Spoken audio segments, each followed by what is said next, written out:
পৰা একচুৱেলি শ্যামকানু মহন্তৰ যিবিলাক অনুষ্ঠান আছিল ৰদালি এইবিলাক অসমীয়া সংস্কৃতিৰ লগত জড়িতই নাছিলে আৰু সেইকাৰণে মই কেতিয়াও শ্যামকানু মহন্তৰ কোনো অনুষ্ঠানতে নগৈছিলো। এবাৰ মই জজ ফিল্ডত তেওঁৰ অনুষ্ঠানত গৈছিলো, সোমাওতে মঞ্চৰ পৰা গাহৰি গাহৰি বুলি চিঞৰি থকা কিছুমান শব্দ মই শুনিলো। তেতিয়া মই দেখিলো ইয়াত বিহুৰ লগত কি সম্পৰ্ক আছে। মই গেটৰ পৰাই ওলাই গুচি আহিলো। গতিকে মই মোৰ সমস্ত পলিটিকেল কেৰিয়াৰত এবাৰ তেওঁ পাতা দিল্লীত অনুষ্ঠান এটা গৈছিলো 8 বছৰ আগতে। আদাৰৱাইজ শ্যামকানু মহন্তৰ মই কোনো অনুষ্ঠানত নগৈছিলো। ব্যক্তিগতভাৱেও তেওঁৰ অনুষ্ঠানবিলাকত মই কেতিয়াও এনকাৰেজ কৰা নাছিলো। সেইকাৰণে আৰু জুবিনক লৈ যিখিনি ঘটনা হ'ল, ৰাজ্য চৰকাৰে সিদ্ধান্ত লৈছে যে শ্যামকানু মহন্তৰ কোনো অনুষ্ঠানত ৰাজ্য চৰকাৰে ফাণ্ডিঙো নকৰে, জড়িতও হৈ নাথাকে আৰু অসমত আমি তেওঁক কোনো অনুষ্ঠান কৰিব নিদিওঁ। দ্বিতীয়তে ভাৰত চৰকাৰকো আমি জনাই দিছো যে তেওঁক যাতে কোনো ধৰণৰ স্পন্সৰশ্বিপ বা ডিৰেক্টলি ইনডাইৰেক্টলি তেওঁক যাতে পেট্ৰনাইজ নকৰে, কাৰণ তেওঁৰ অনুষ্ঠানবিলাকে আমাৰ অসমীয়া সংস্কৃতিক প্ৰতিনিধিত্ব নকৰে।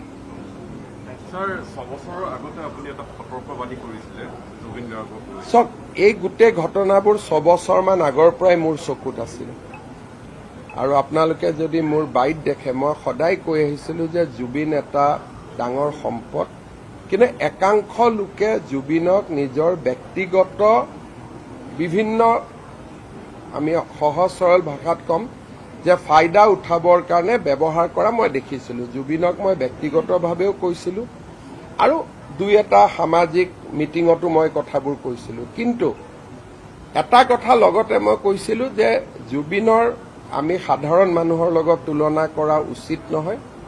সাধাৰণতে আৰ্টিষ্ট মানুহবিলাকৰ ব্যৱহাৰ সাধাৰণ মানুহৰ দৰে নহয়। তেওঁলোকৰ চিন্তা ভাৱনা অলপ ওপৰত থাকে, বেলেগ ধৰণে থাকে আৰু মোৰ জুবিনৰ ওপৰত মই দিয়া কেইবাটাও বক্তব্য তেখেতৰ জীৱিত কালত সামাজিক মাধ্যমত বা বিভিন্ন ধৰণে উপলব্ধ। আপোনালোকে গোটেইকেইটা পঢ়িব পাব আৰু জুবিনৰ প্ৰতি মোৰ মনৰ যিটো ভাৱ আছিলে সেইটো আপোনালোকে বহুত ক্ষেত্ৰত দেখিছে। কিন্তু যিসকলৰ এটা চাৰ্কুল আছিলে সেই চাৰ্কুলটোক লৈ মোৰ যেনেকে আজি ৰাইজে প্ৰশ্ন তুলিছে, মই 6 বছৰ আগতে সেইটো প্ৰশ্ন তুলিছিলো। আৰু এটা কথা আমি কৈ থৈ দিওঁ যে যোৱা সংসদীয় ইলেকশ্যনত শ্যামকানু মহন্তৰ প্ৰত্যেকটো পোষ্ট আপোনালোকে পঢ়িব, থ্ৰ এণ্ড থ্ৰ তেওঁ নৰেন্দ্ৰ মোদী আৰু আমাক বিৰোধিতা কৰিয়ে সামাজিক মাধ্যম চলাই গৈছিল।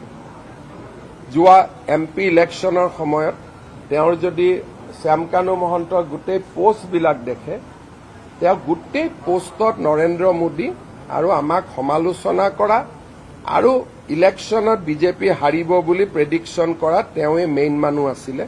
আৰু তেওঁৰ লগত মই ব্যক্তিগতভাৱে কথাও নাপাতিছিলো। মোৰ মোবাইলত অজস্ৰ মেছেজ আছে, মই তেওঁক এটা ৰিপ্লাইও নিদিছিলো। গতিকে তেওঁৰ ওপৰতো মোৰ যিটো দৃষ্টিভংগী তেওঁ নিজেও জানে। মই বহুত দিন তেওঁক কৈছো যে তোমাৰ যিটো তুমি কৰা এইটো উচিত নহয় আৰু অসমখনক লৈ যিটো সংস্কৃতিৰ নামত যিটো অপসংস্কৃতি, সেইটো মই কেতিয়াও ছাপোৰ্ট কৰা নাছিলো আৰু সেইকাৰণে শ্যামকানু মহন্তৰ লগত মোৰ বহুত বেছি সম্পৰ্ক নাছিল। কিন্তু অসমখন কিমান ডাঙৰ, ইজনে সিজনৰ লগততো ক'বাত নহয় ক'বাত গা খুন্দিয়াবলগীয়া হয়েই। কিন্তু শ্যামকানু মহন্তৰ ৰঙালীয়ে হওক, নৰ্থ ইষ্ট ফেষ্টিভেলে হওক, এইটোৱে অসমক প্ৰতিনিধিত্ব নকৰে। এটা কমপ্লিট বিজতৰীয়া সংস্কৃতি